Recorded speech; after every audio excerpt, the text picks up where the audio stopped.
All right. Welcome back to another episode of Knicks Morning Coffee. I'm Mr. King. That's my partner, Joe Cool. All right. Today we're going to talk about some of the problems and maybe some of the solutions, of what's going on with the Knicks, and maybe try to see if we could figure some of this stuff out. Let's take a moment of silence and hit the like button for the Knicks. Yeah. Take that or time. Or dislike so they get the point. Yeah, okay. dislike, hey. All right, that loss against Orlando, that was another loss that just shouldn't have happened. Because,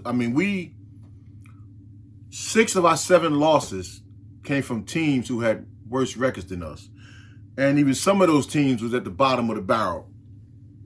So I thought after the Pacers game, the way we fought back, that was going to be the game that kind of catapulted us into the type of season that we wanted. And ironically enough, I happened to be sitting front row at that game right by the Knicks bench. So just to be a part of that type of energy from that view is just crazy. And then to see how big our guys really are. Randall is big. Obi is big. And Mitch is huge. So I just thought that was just like something crazy. But that should have been the game right there that kind of put us in position now to move forward, because they see how the Garden really is behind you. And then to come out and lay an egg against Orlando, that should just been unacceptable all the way across the board. And then there's nowhere to even point the fingers, and particularly, which is why we're going to try to look at some of the things, try to see where we at, because this is really confusing. And as confusing to the fans, I wonder how it must be to the coach. So one of our problems, and it's almost like a question, are our problems a team thing or is it an individual player thing? So if it's a team thing, then that would put that on Tibbs and the coaches. Because what are we teaching? What are we teaching our guys? What are we practicing that's not carrying over into the games? And then if it's an individual thing, then that would be a shame. Because with all the hard work that everybody supposedly had put in this summer, with all the anticipation that we had leading up to this season, it'd be a shame that we losing these games because of individual players not being ready. And part of not being ready is being psyched up type of a ready. We should never be outplayed in any game, especially when you get to see the Garden energy the way it is. And I especially as far as the Instagram followers, when I'm watching the game or even when you at the games, you see a whole lot of, like the Knicks Instagram fan base, they at the games. Yeah. So people see his energy that's going on, and it ain't translating into this Cinderella team we thought we was gonna have this year. Another thing is, now this one here I was thinking about last night. Has Randall duped us last season because he was playing for a contract? See, don't get me started. I said I'm not trying to, but I said it just crossed my mind that. Now I crossed your mind. y'all lucky I can't hold all the back footage to go back in time and clip me when I say, yo, listen, this is what I say about Randall. We don't got time. But like the answer to some of those is what comes to my head is Kiss. I didn't want to bring it up. No. No, go ahead. I'm not gonna put it on Randall, but I know in high school they always used to say Kiss. Keep it simple, stupid, or silly, but how you want to look at it. The Knicks was playing like, I want to say Golden State-esque. They just kept it simple. They pass it around, open man get it, they shoot. Mm-hmm. I don't know where they got in their mind. They think they Hollywood. That's the real issue that I'm watching. Like I don't know if to blame that on the coaches or to blame that on the individual players. I don't know who to blame them, to tell you the truth, because if we sit down and watch the last game or watch tonight, you're gonna see it. But you always point out Fournier is doing the most.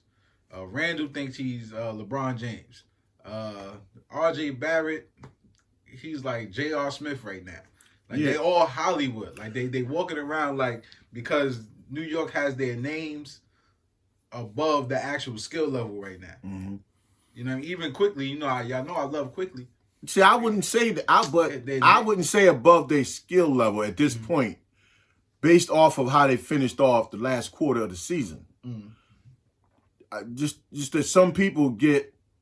That's the Hollywood part. To me, you talking about. Some people get. They start feeling themselves in a way that they don't want to give their extra effort. Yeah.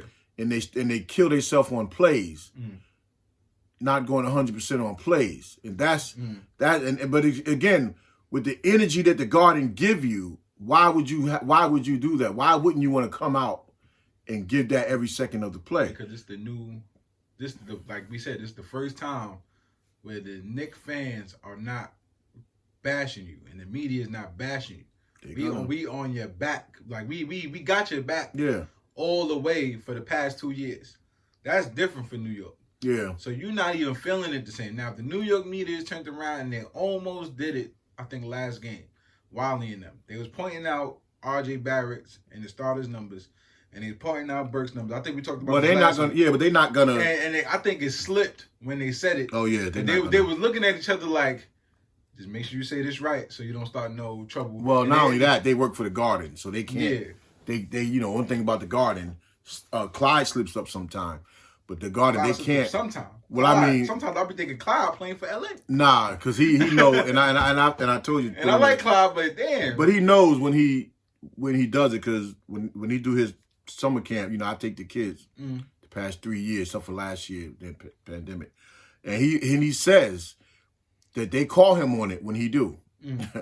When he say something bad about the Knicks, or he go on another show and say something not favorable to the Knicks, the Knick brass calls him. So even he don't get a pass. But at his age and his way of thinking, you just have to be honest at certain times. But Wally and them, they'll be off the air. But going back to Randall, it's a lot of it to me though, and I'm gonna leave my personal stuff out of it for now, but the way Randall is cheating, he's cheating the fans. He's cheating the whole Knicks, not just for the salary that he got, but just because they gave you a label that you wanted, and you're not fulfilling it. And if Randall don't make the All-Star team, then that's gonna be disastrous. Just disastrous of the way that we package our All-Star and second team All NBA. So if you don't at least right now do enough, and you got December and January to do enough to get into the All-Star game, that's gonna be disastrous. And then now that changes the dynamic of the team. So, but that's on him. And then the other one is, has Tibbs gone soft this season, and has that reflected on our players? Because you see Tibbs, he's still riding the referees. He's still getting on the players to a degree, but it ain't like last year. And maybe because he think they know most of the system, so he ain't riding them. It don't seem like it, even though we see him yelling, and we could get them the eyeballs. But is his way that he toned down his? I don't think so. I think he's trying to play it cool, but I think he's thinking like us, but because it's a business, or like how everybody else like to say, or you don't want to hurt this player's feelings, you don't want to do this. But that ain't never been him. It never been him, but when people ain't coming back in the game, we see it. So I bet you there was probably some conversation when Randall and all them didn't come back in the game, and the bench players got us. Our starters are trash right now. Let's keep it 100. Like, listen, we're not here to talk bad about the Knicks, but starters are trash. We trying to find a solution. The starters are trash. I feel like the only people, Mitchell Robinson doing what he's supposed to do. He don't get it in the post. All he do is get alley-oops. So if they're throwing the ball away or throwing the alley-oop away, what is he there for? Yeah. You know what I mean? And we're not doing that. And then Fournier and Randall, because they're in a slump, they're not collapsing the defense. Kemba's not keeping nobody honest. Well, if you notice, I don't know. I think he's maybe pulled back some because maybe he felt like he was doing too much, doing too little. I don't know. But then when the bench come in, as erratic as they are sometimes, D-Rose doing what he's supposed to do, quickly doing what he's supposed to do. Like, they doing what they're supposed to do. You can't think more of the bench. Well, I can. We're going to get to that. I'm talking about we can, but look. Matter of fact, that's... Okay, so we're going to get right to that bench in a second. But going back to the coach, but you said it yourself, how he maybe not want to hurt somebody's feelings. Yeah, he's putting people on the bench because Fournier and Kemba, they barely played in the fourth quarter in 4 games. Fournier hasn't. Kimba might have got in. I think it's Derek probably needed a rest in the fourth quarter the other night. But no, he is showing it that way. But it's still something about the way they moving. Because even when the coach was saying beginning of the season how everybody was coming to the gym. Every day half the players were in the gym. So then even with the coach, you build that type of camaraderie with him that maybe he might even feel softer towards y'all. I'm saying I don't know because that ain't never been Tibbs' MO. I mean, I say this. But it ain't translating in the games. I say this because it's fresh on my mind. I want y'all to watch Obi and watch Randall. So Randall get the ball low post, he'll do that fadeaway jump shot, right? And I'm cool with that.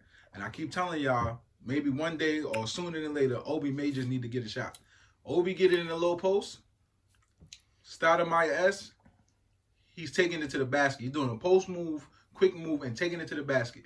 If he's opening the 3, he's taking a shot. If he's high post, then he's doing a move, maybe taking a shot or taking to the basket. You can't really tell. He's doing moves out there. And now he's only doing that within the system. But last week, we was talking about that with Obi. But how those shots for him, too, we got to make sure we giving him those shots. See, when Derek is out there, then Obi knows. But Derek looking for the hot hand if he don't got it himself. And 9 times out of 10, it's either quickly or Burt. But Derek is looking for Obi, and Obi is that dunk in the Pacers game when he got the ball on the wing, and the way he attacked the basket when he did that crazy dunk, it's just like the thought when he got it. As soon as he got it, he knew where the defense was at. And his footwork I was just sitting there looking like, I can't believe this. Like, if Obi's doing that, we have to make those plays for him. Yeah, because we only going to start making them plays. Like I said, if Randall if it was me, Obi would be in there longer, and I would feature him. Well, that's what people are calling for. Yeah, they're calling for Obi to, and you can put them in there together though, because you can put them in there together with a center. They put them in there together. But yeah, but you got to do it with a center in the game. They looking for Randall, and Randall looking back for them. I don't know what they doing. Yeah, Randall is that fadeaway jump shot getting on my nerves. Last time with the spin move, it's like every move he learned, that's the only move he do. Nah, he's not doing. He's not even his pet move. He's not really doing it on a consistent basis. But it's Randall's energy. He's taking himself out of plays like he don't want to be there. And that's the sad part about what I say that Randall dupe us. If we had to go back a little bit, you said something. It's gonna be funny, but you said something about what's the dude name? My favorite player. Oh, Beasley. You said something about Beasley when he had his hair down. Like they just like the hair going through when they come down court. When Randall has that hairstyle with his head down, that's the first thing I think about. Oh, you thinking about looking cool on court, you're not playing. And then when he have his braids in that I can't stand, he plays better. Oh. Maybe that's what it is. Maybe mentally, maybe you're right. Maybe that is a mental thing. I thought that wasn't a thing. But you used to say that about Beasley. Every time their hair's down, going across their face, they running down court, trying to look pretty, galloping down court. They doing little even like Quigley now, when Quigley's flying down court and his braids is flowing back. But his hair always been like that. Yeah, he has a certain rhythm about him. All right, let's go back to the bench. Now, because I was talking to somebody the other day, and of course, is at work, and I'm hearing all the backlash from 2 guys. And I'm saying our bench is our strength. Yeah. But realistically, too, in a lot of these games, our bench also, we take too many one-on-one shots. So when our bench is moving the ball, and they still getting the shots, but they're heroic shots. So when you live with the heroic, and that's kind of too where cost us too in the Orlando game, it's a shame that your bench has to bail you out. But and even in the Orlando game with and I call him now Big Shot Burt because he's just coming down, and he's just hitting them. But then the ones we need, we're not hitting because we're not moving the ball, and the defense they pretty much guarding. Everybody's guarding the one man, but the one man is still shooting. So when it goes in, it looks good. And they're threes. But when they don't go in, then you get to see how stagnant we are. And our bench, when the ball is moving and flowing and we get no shots in rotation, we are a harder team to beat. That's what made our bench so special last year. So our bench also kind of went Hollywood in that sense that as great as they're playing for, we wouldn't be in a lot of these games without the bench. We ain't been winning them, but we wouldn't even be in them without the bench. But still, it's just too much one-on-one. And even as much as I love Derek, even he's too much one-on-one. Quickly is too much. Burke is too much one-on-one. We got to move the ball because it still works. One thing Steph proves is that ball movement still works. Steph just knows it's coming back to him. So it's easy to pass it around the horn knowing the ball's coming back to you. There's a certain level of discipline. Well, I'm not going to sit here and act like... But we just talked about that with Tips. Yeah, so when we talk about basketball, when Derrick Rose do it, it don't irk me as much because it's almost like, damn, we got to do something. Like, if I was the point guard and the Knicks is playing the way they playing, yeah, I'm gonna put the pedal to the metal, come back. No, that's nothing wrong with that. But why we do it, we do it, and we don't have to. It's like self-inflicting pain. Yeah, the ball could keep moving. We don't have to, because one thing we know we got, the one thing that is consistent with our bigs, is they come in and set the high screen.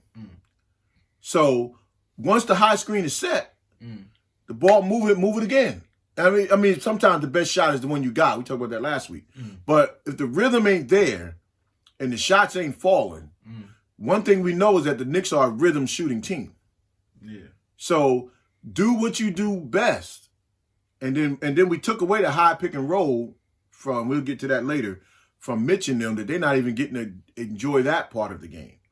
But moving the ball, even our bench, ball movement, is really what's killing us. Randall's the superstar. He's supposed to at some time break the play. He ain't even getting double teamed. Well, he ain't. Well, I mean, he's always getting double teamed to a degree. He's just taking himself out of the play. Yeah. If he hit that if he's hitting that mid range, they will really collapse on him. So now when he kicks it out to Fournier or RJ in the corner, they're not even open no more because they really not collapsing on you no more. Yeah. You know what I mean? So they'll get the alley-oop, but then when they watch it for the alley-oop, y'all not hitting three anyway. So it was like we was doing all that in the beginning, like I said, because you taking that set shot three.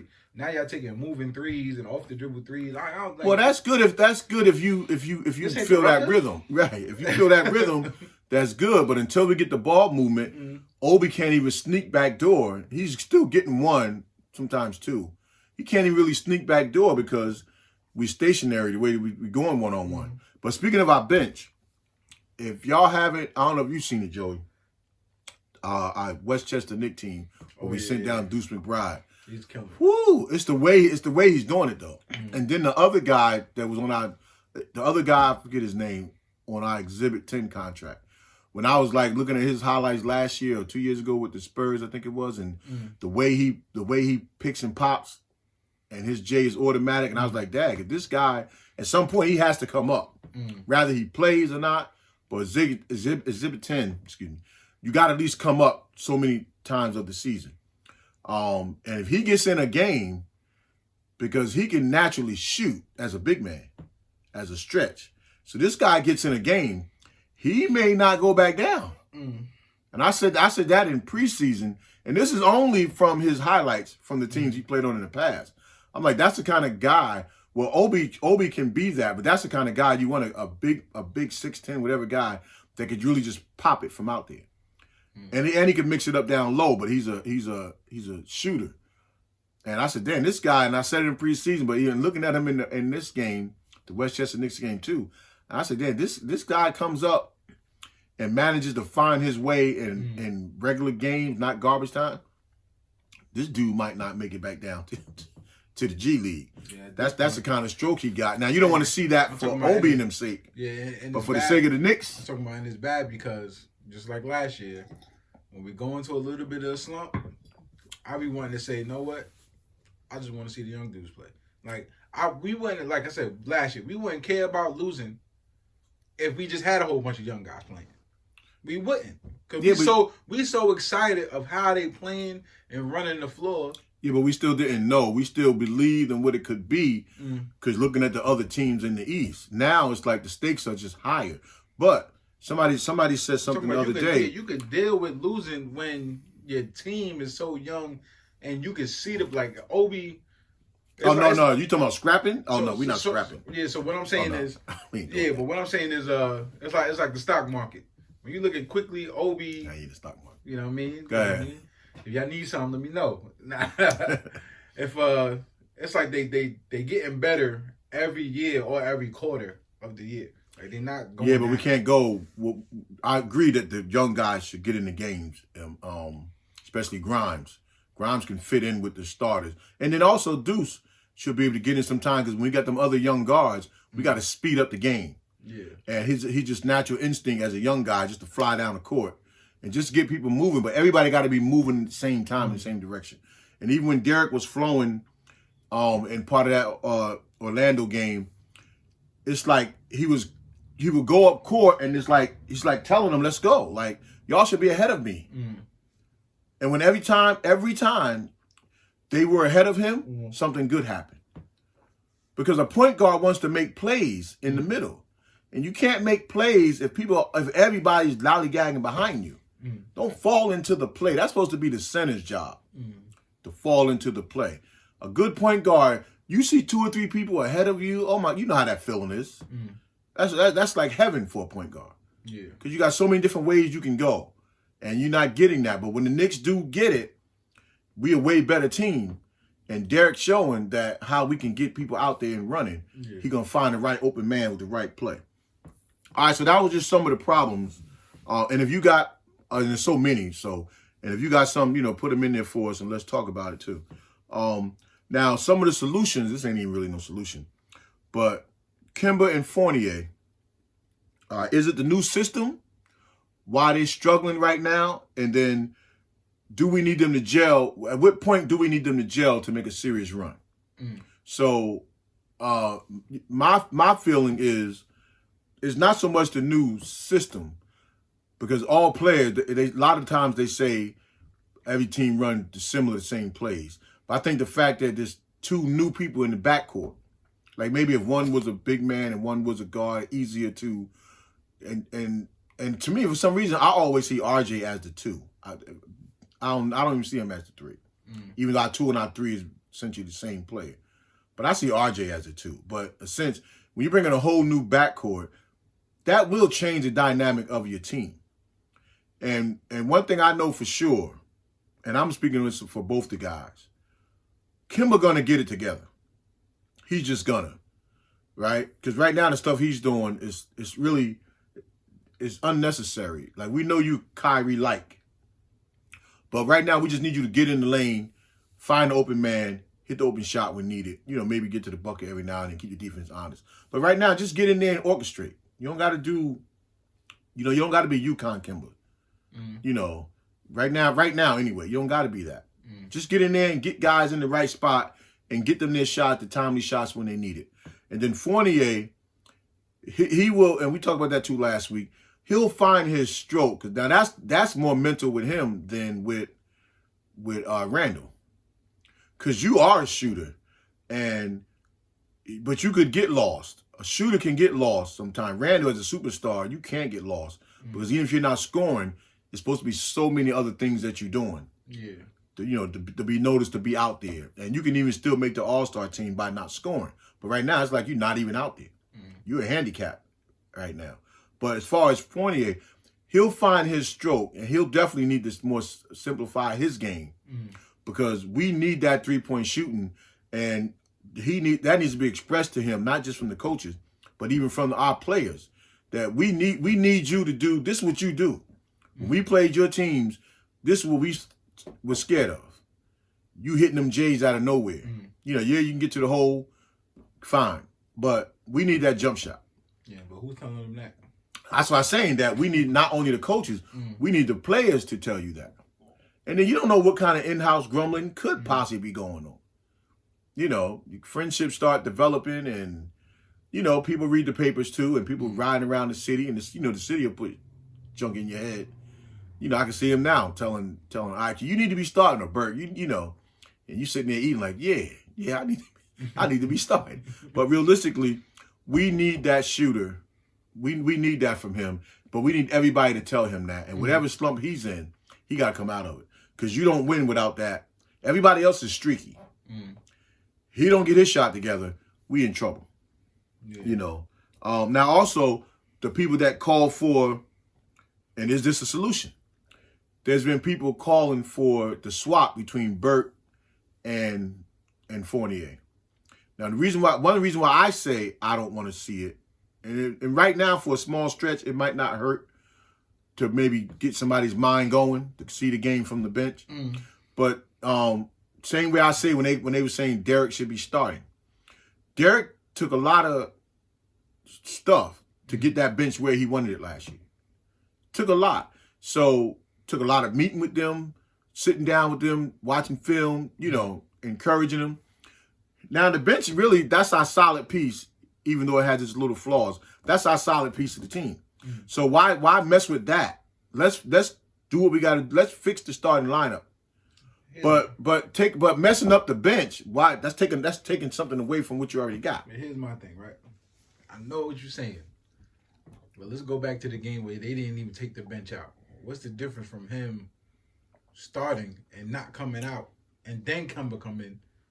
From him, I'm talking about because maybe he could orchestrate the starters better than Kemba right now. He probably could, but Derek. Well, two reasons for me. One, Derek, we kind of need that scoring off the bench, right? Especially for the days that Burke is just starting to come along to give us that scoring, and I'm hoping that he get to that 20-point score that I thought he would be, which he will eventually be. But it's just still now Kemba got to try to figure out this bench. And see, with Kemba, he don't have the luxury like Derek got. Derek can roll to the wing, even though Kemba shoots better. Derek can roll to the wing, and IQ and Burke still bringing it up. Like they got that chemistry already. Kemba might have so I get it, but at least Derrick Rose will put the pressure on the starters, because Derrick Rose can score with the starters in the NBA, and he's scoring with the bench. Kemba right now is not scoring with them other starters. He's not doing nothing. Okay, so all right, but even if you made the switch, that's got to be preempted though, because Derek's going to get in the starting unit and run. So that's got to already be acknowledged. We running. Yeah. Like it's like when we're not running our plays, we're running. So is RJ and Fournier and Randall, are they running with him? But Derrick Rose not going to force it to Randall just because Randall. Right, but we still got to be ahead of him. We still got to. Derrick's at his best when bodies are in front of me, because even though I'm going downhill, you can't totally commit to me because of what's on the other sides. Like when somebody's backpedaling. Yeah, but you thinking of it as how they play now. So I'm thinking of it as if I'm Derrick Rose, because we know he's gonna do that, because he's gonna do that with the bench. If Randall not running, that's on. I'm not thinking about Randall no more. All right, but still, everybody. But to help his game, I know what I got. It. But everybody think about what Randall doing, and he not running. Put Obi in then. Like Randall. Okay, so now you're changing up your team. Now I'm talking about you changing up the team, but it's gonna change anyway because Randall not doing. Well, is Tibbs gonna do it? See, that's the thing with Tibbs. Is Tibbs gonna? It works when it's working. Okay, you got two new guards. When something is working, the formula. That type of formula work. I don't think we have an in-game formula, but in terms of your pattern, your substitute pattern, your starting pattern, that's worked for you. So you're not gonna abandon that, and that's something you should have maybe started with then. But you're not gonna abandon. He's not gonna abandon that now to now have to go through another 15, 20 games to get that working.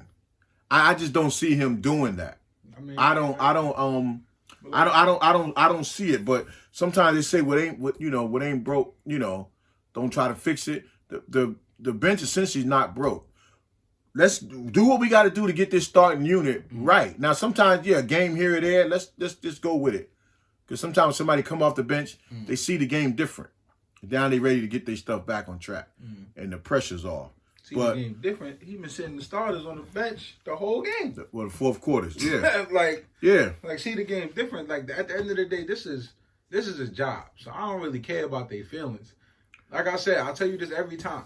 The people that play video games got the power in their hand to say, know what? Randall sitting on the bench, this person coming up. If I was the coach, I don't care nothing about your contract.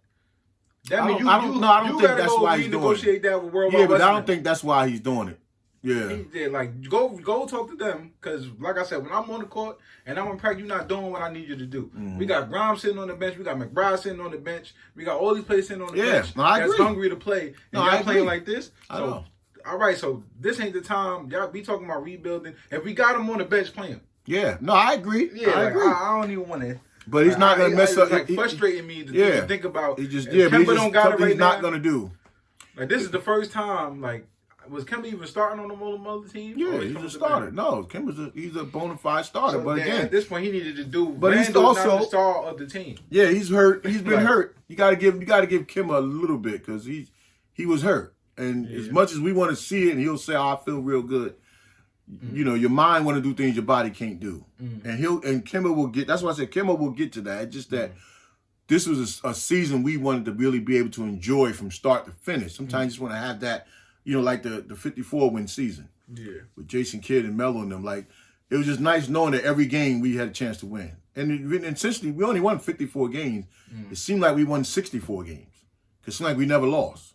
It couldn't be won. We just won. Yeah, but every game we went into, watching the game, you say, okay, we're gonna win. And that's what I thought. At least this year, you want to just be able to sit back and, you know, with your chest out and have that feeling. Like, and I'm not a numbers guy, but like, damn, we only lost Alfred Payton and well, like, your backcourt. I mean, that's what I'm saying, we got to upgrade. But yeah, what they didn't do is they didn't do extra. They just did what they were supposed to do. And maybe that wasn't a bad thing. Maybe I was looking like I want Alfred Payton to do more, and we got a player that can do more. But then no, we still have a better record though. We still have a better enough. record this right now than we did at this time last year though too. Yeah. So we swap defense for offense. So but the offense ain't doing that. Right. Well, it was doing something. So if we even got back to what we was doing, because we're 8-7, and even if you say, okay, you won some games you should have lost, then we should at least be 10-5. 10-5 right now put us tied for third and fourth. So that's the thing. So can we stay with the pack? Let's see. All right. So all right, another solution, and this is really just far-fetched for me anyway, but is making a trade an option, because you know whenever you get all these free agents, which half our team was a free agent, you can't usually it's around December 10th, but I don't know what it is this year, is when you can start moving players.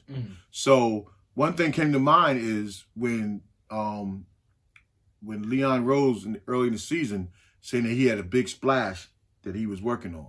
So is that big splash now, or is it the trading deadline? Because he was talking before the summer. So that's when you can start trading some of those players some point in December.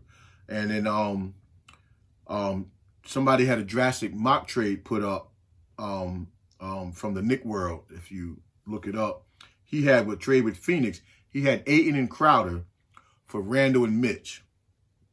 And now I just thought that was interesting because you know how much we love Mitch.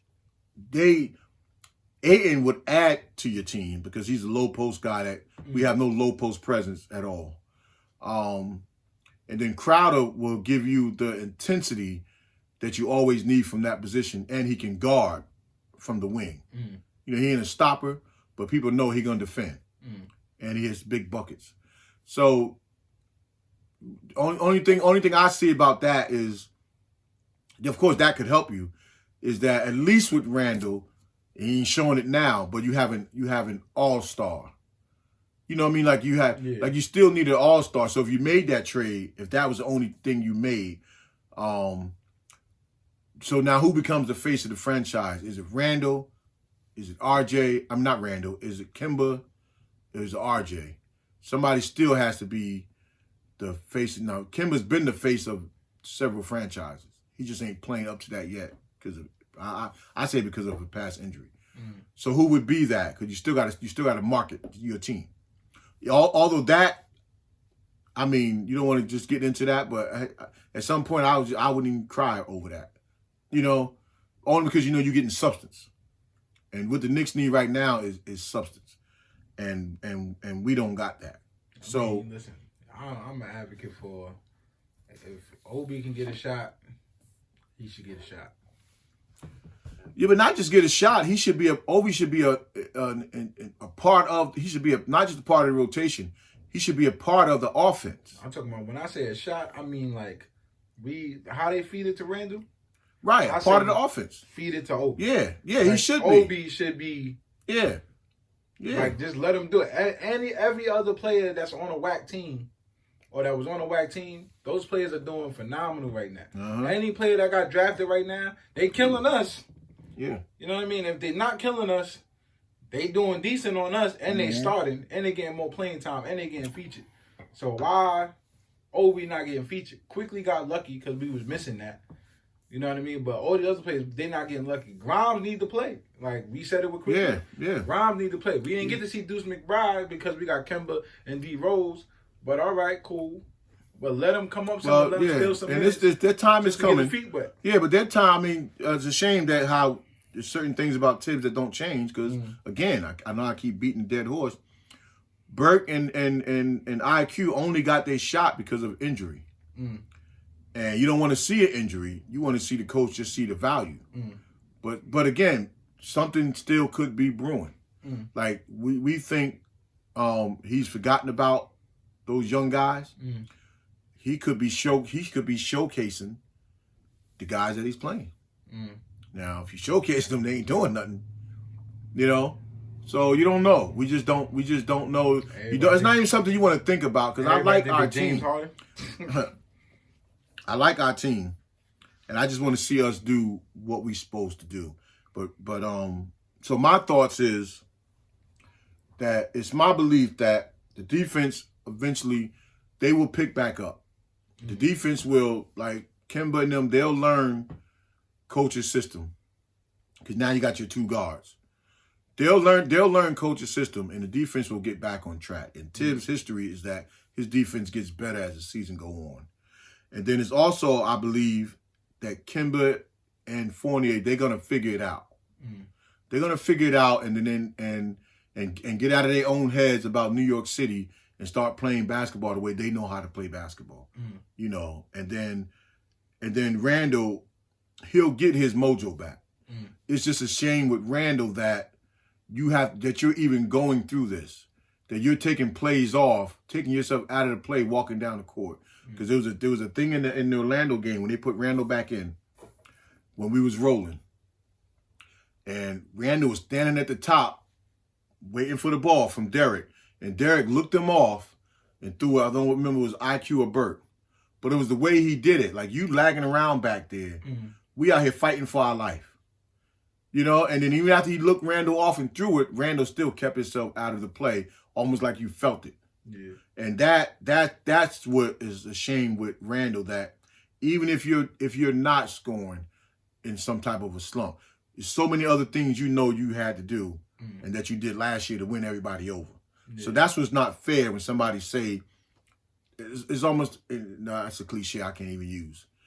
But it's almost like somebody tricking you, like, okay, I'm gonna do all this for you, you give me this, and I give it to you, and then all of a sudden, you know, now you don't want to do none of that no more, and that's a shame. So, but I, you know, hope is still there because I think at some point Tibbs gonna say F it, and if y'all ain't doing this, not just the bench, you got to get out of here if you ain't doing that.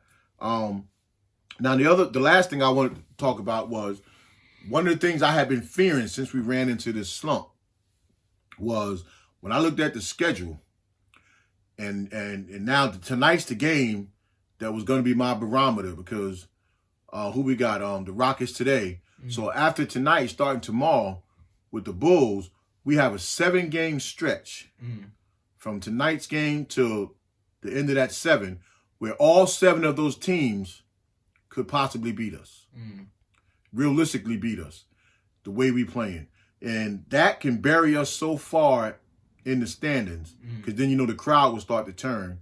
And then now it's harder to dig your way out. You know, every one of those 7 teams can put a whooping on. Now we could also beat those teams, but at the same time, that can bear after tonight's game, and that's why I thought the Orlando game was crucial, and I thought the game today had we won the Orlando game, because that would have been a 3-game home set. We could have got those 3 when we got Indiana, and now those 7. At least we're going to them with a little bit of swag, and we going in there limping, and we don't know where we could end up. By the time we get to San Antonio, I think that's the 8th game, we could be so far out of it that it might be hard to dig your way out for a while. All right, so you just, you know, if you got any solutions, you know, of course I know there's problems you can add, you know, put them in there and let us know. You know what I'm saying? We call Tibbs up later. You know what I mean? Let him know what's going on, how we feel. Call him, curse his ass out. During the week, I have a daily show. called Nick Thoughts. You can find it at Mr. King KMK. And that's just a continuation of Knicks Morning Coffee. Just a few minutes during the week just to get some things out. All right. With that said, like, comment, and subscribe. And see you next time. Peace. Peace.